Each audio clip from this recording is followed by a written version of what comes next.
before I could bring mediation to Mercer, I had a call back from Los Angeles. A friend of mine that I had met while an extern in UCLA was the head of consumer protection for the Federal Trade Commission. And he wanted me to come out and head up the consumer protection in Los Angeles. They were having trouble with that office. My heart was in Mercer, but my head was in Rome, was back in Los Angeles. And so I agreed to take a leave and to go there. One of the projects that I supervised was a project of real estate mavericks being shunned in their community. These were innovative entrepreneurs who wanted to give homeowners the opportunity to market their own home with a little bit of help.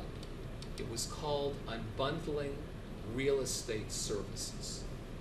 And these real estate brokers were being denied access to the multiple listing service, thrown out of associations, and the Federal Trade Commission was investigating anti-competitive acts and anti-consumer work, and I was in charge of that investigation.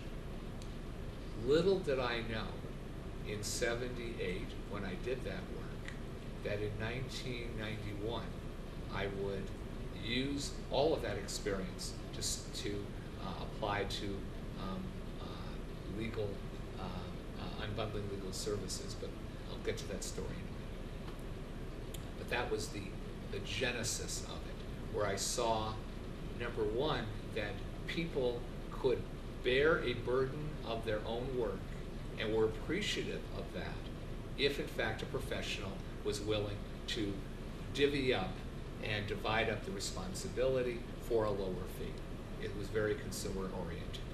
So, I had the legal access experience with Jacoby and Myers. I had the teaching at Mercer. It seemed like I couldn't keep a job. I had an opportunity to see consumer work again at the Federal Trade Commission. And I decided I wanted to open up my own little center and become a mediator. But in those days, mediation was confused with medication and meditation. And there wasn't a lot of mediation work, so I used the family law experience I had at Jacoby and Myers to continue to keep my pot boiling while I learned about mediation. My office was on Sepulveda Boulevard between the Pet Store and the Loyola Theater. It was a storefront. This is so incredible as a story. Today is Saturday. Monday of this week, I had lunch with a therapist who had come to bring a client to me in 1981.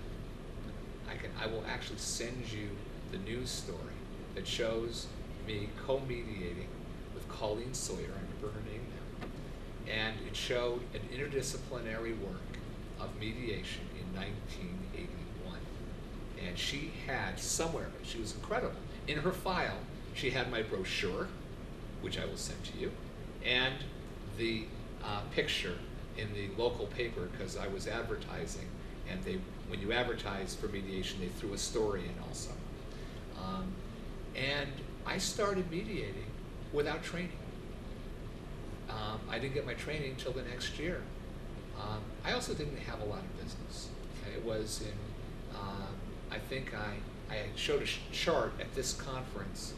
This is the IACP conference in October 2009. I showed a chart of the work of my income, and it was like 90 hours. That's 8 hours a month of paid mediation work that first year. But it wasn't that I wasn't trying things. I would be on radio. I would advertise in the local papers and on radio. I went door to door handing out brochures in the neighborhood. I believed, I had sold my house in Macon. I used all that money to keep this office going. And I actually had people who worked for nothing to be able to help me because they really believed that what I was trying to do, it was going to be a Jacoby & Myers with more quality and less advertising for legal services. I was advertising for the mediation, but it didn't do much good. That took time. After my training in '81, I then had new fervor for mediation and started to do some writing in anywhere I could, started teaching at various places, mediation. The greatest way to learn is to teach, and you learn a lot. And somehow people started coming in. There were 3 family mediators in Los Angeles at that time. 2 of them you may have heard of. One of them is Ken Cloak, and one of them is Joel Edelman. Joel Edelman wrote a book, The Tao of Negotiation. He's now a very happy practitioner on the island of Maui. And it's been a long time, but that was it. There weren't many during that time. And it was before the ABA had a section. It was before ACR, there was the Academy of Family Mediators. I would honestly say that the organized legal profession didn't greet mediators then with open arms. Unfortunately, mediators didn't greet lawyers with open arms either. It was very much of a we-they. I was always feeling that I liked many lawyers and I liked mediators, and I was kind of in the middle. It was a perfect mediation place to be. As the '80s grew and mediation became certainly not a household name, but much more accepted, I did more teaching. And one day a classmate of mine who was then president of the Beverly Hills Bar, who had heard about his renegade classmate, said, well, we've heard about this. We'd like to actually have a mediation committee, an ADR committee in our bar. Would you want to head it up? So I was a one-man committee, and then it grew, and it led to a section. And I got to learn about the organized bar through that. We were able to have a mediation program in the courts. We did a pledge that is still known. I used in my presentation yesterday a voluntary pledge that said that the lawyers and members of the Beverly Hills Bar Association would explore options to litigation and discuss preventive work. As the '80s went by, I was honored in 1983 that Lewis Brown asked me to take over the client counseling competition. He was retiring and wanted to know if I was willing to be the chair of that committee, which was then a real repository of academic work in the area of client personal service work. And the ABA had 100 schools at that time.